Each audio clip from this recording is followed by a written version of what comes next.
Hello प्यारे बच्चों, आज चलिए हम लोग देखते हैं नॉर्मलता और मोलरता में संबंध या मोलरता और नॉर्मलता में संबंध। ये एक बहुत अच्छा ही टॉपिक है जो आपके परीक्षा में पूछा जाता है। आपका हमारे यूट्यूब चैनल में स्वागत है और आप इस वीडियो को पूरा प्रॉपर देखते रहिए, हर चीज़ आपको प्रॉपर समझ में आएगी। जैसे कि परीक्षा में पूछा जाता है मोलरता और नॉर्मलता में संबंध, एक होता है मोलरता और मोल प्रभाज में संबंध। आप क्या करिए कि अगर इन सबको एक-एक करके पढ़ना है तो हमारी वीडियो को आप शुरू से देख सकते हैं, पीछे से। हर चीज़ आपको प्रॉपर एक-एक करके समझ में आएगी। यहाँ लिखा है मोलरता और नॉर्मलता में संबंध, तो चलिए हम लोग देखते हैं कि मोलरता और नॉर्मलता में संबंध क्या होता है। इसके लिए आपको सूत्र पता होना चाहिए और जब सूत्र आपको पता होगा तो बहुत अच्छे से आप इसको बना पाएँगे। तो लिखा है मोलरता और नॉर्मलता, तो इसमें पहले हम लोग लिखेंगे मोलरता का फ़ॉर्मूला। तो मोलरता मोलरता तो मोलरता बराबर होगा इसमें फ़ॉर्मूला, तो मोलरता को हम लोग कैपिटल एम से दिखाते हैं, लेकिन इसमें छोटा-सा आर लगा दिया जाए तो ये मोलरता की पहचान हो जाएगी। बस इतने के लिए तो मोलरता बराबर हो जाएगा, इसमें फ़ॉर्मूला होता है मोल बटे आयतन लीटर में। लेकिन जब उसको मोलरता के पदों में रखा गया तो यहाँ बनाए थे हम लोग डब्ल्यू बटे मोलर मास और आयतन किस में था? लीटर में। क्या यही फार्मूला है मोलरता का? हाँ, यही फार्मूला है मोलरता का। अब इसको मान लीजिए समीकरण 1। तो ये जो फार्मूला माना गया है तो इसमें अब हम लोग निकालेंगे नॉर्मलता। समीकरण 1 हो गया, अब हम दूसरा निकालते हैं नॉर्मलता के लिए।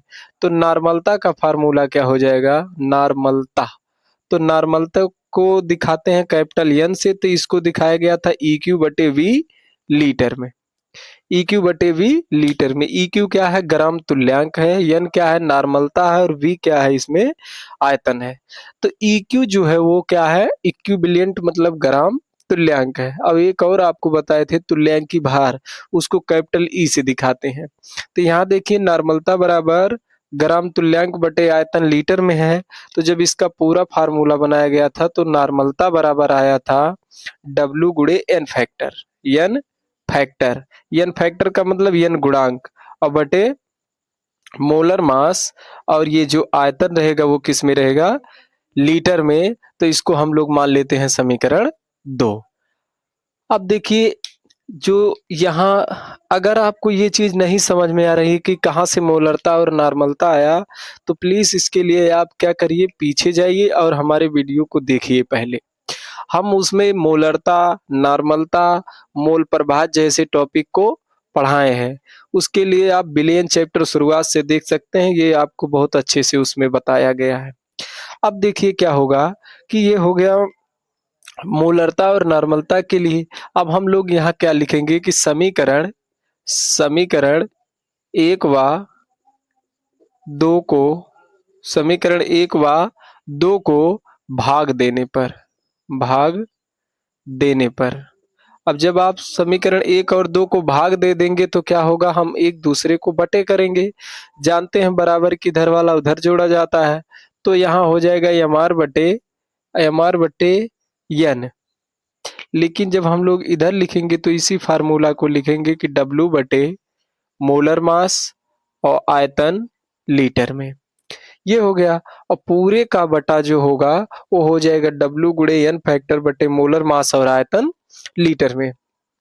तो यहाँ देखिए बन गया ये फार्मूला, और तो यहाँ हो गया ये W गुणे N फैक्टर, W गुणे N फैक्टर और पूरे का बटा होता है इसमें मोलर मास और आयतन लीटर में।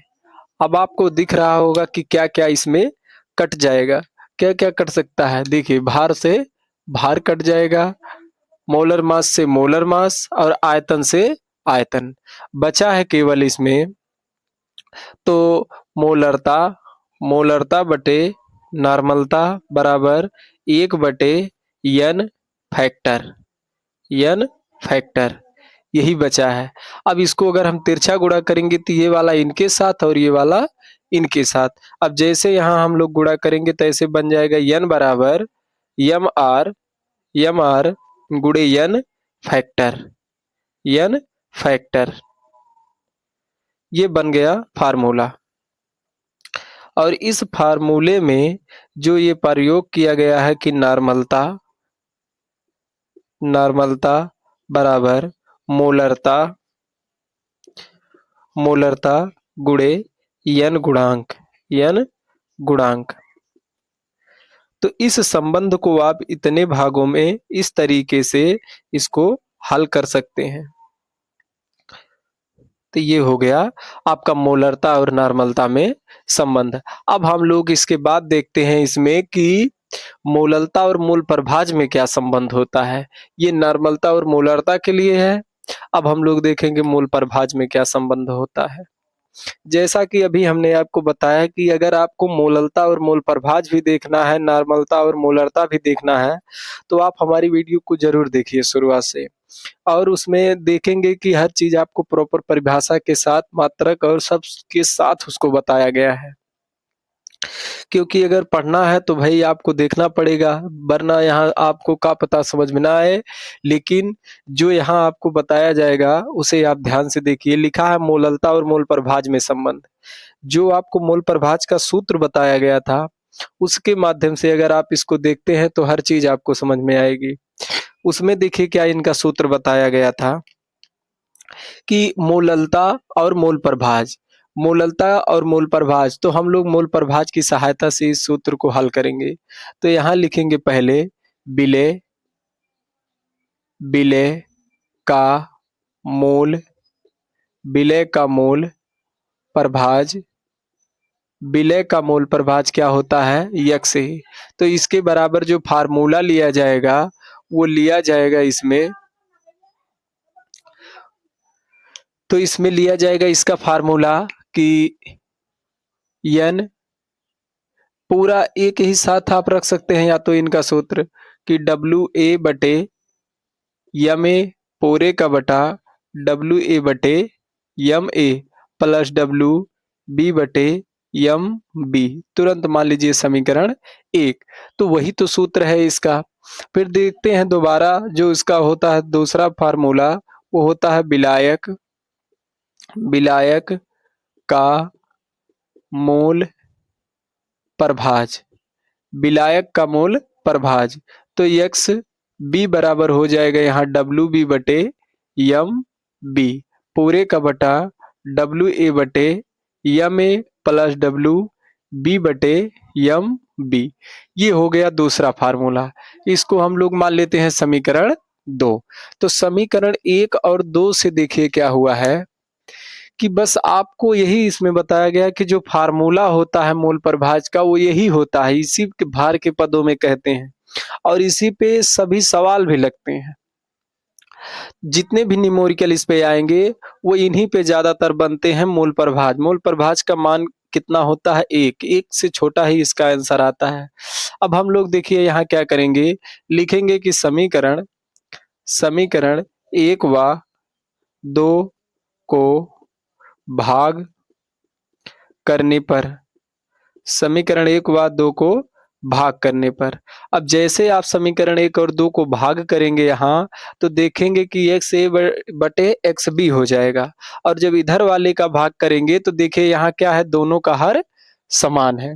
ध्यान से देखिए यहाँ लिखा है WA बटे MA WB बटे MB, यहाँ भी लिखा है WA बटे MA WB बटे MB।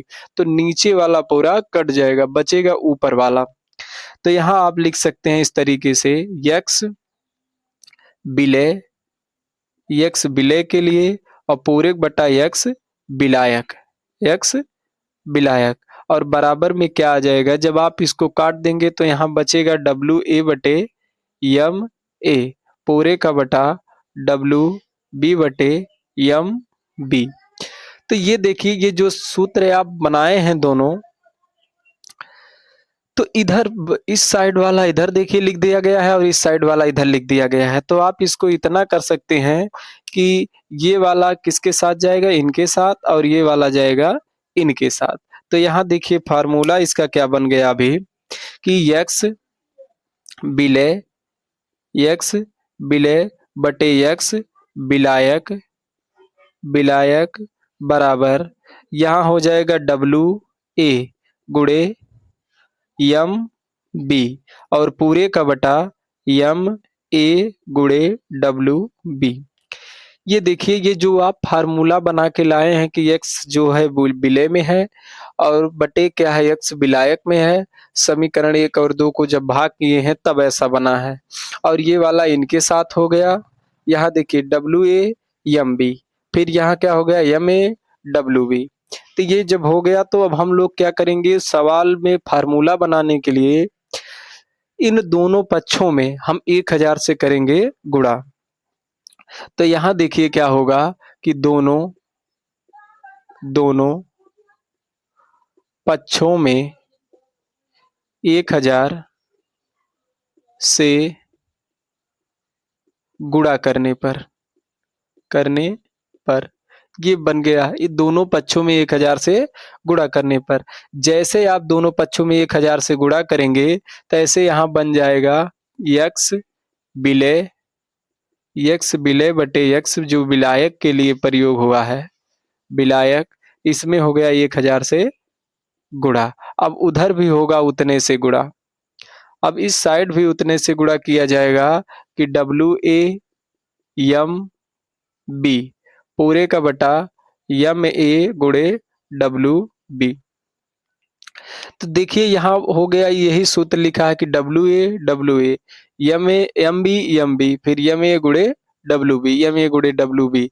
इसमें भी आप 1000 से गुणा कर दीजिए। 1000 से आपको पता है कि दोनों पक्षों में किसी भी अंक से अगर गुणा किया जाए, दोनों पक्षों में किसी भी अंक से अगर गुणा किया जाता है तो उसका मान 1 ही होता है।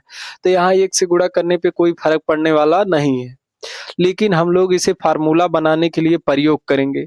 तो यहाँ देखिए जो ये सूत्र बना है कि x विलय बटे x विलायक बराबर गुणे 1000 और फिर बराबर में इतना लिख के फिर यहाँ है।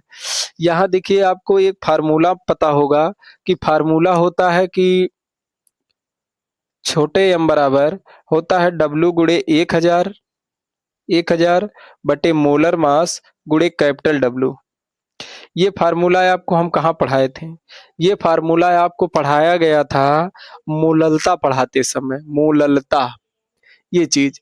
तो जब जहां आपको मोललता पढ़ाई गई थी तो मोललता का फार्मूला देखिए यही है। अब होता है कि स्मॉल एम बराबर डब्ल्यू ए गुणे 1000 बट्टे मोलर मास गुणे कैपिटल डब्ल्यू। तो जो छोटा वाला डब्ल्यू है वो डब्ल्यू ए है, विलय है, और जो बड़ा वाला डब्ल्यू है वो विलायक है, बी है। तो यहाँ देखिए हम लोग इस पे एक फार्मूला बना सकते हैं कि ये वाला अगर इसके साथ इस तरीके से फार्मूला बनाया जाए तो ये बन जाएगा मोललता। तो यहाँ देखिए डायरेक्ट आप इसका यूज कर सकते हैं कि जो ये फार्मूला बन के आएगा वो बनेगा x विलय बटे x विलायक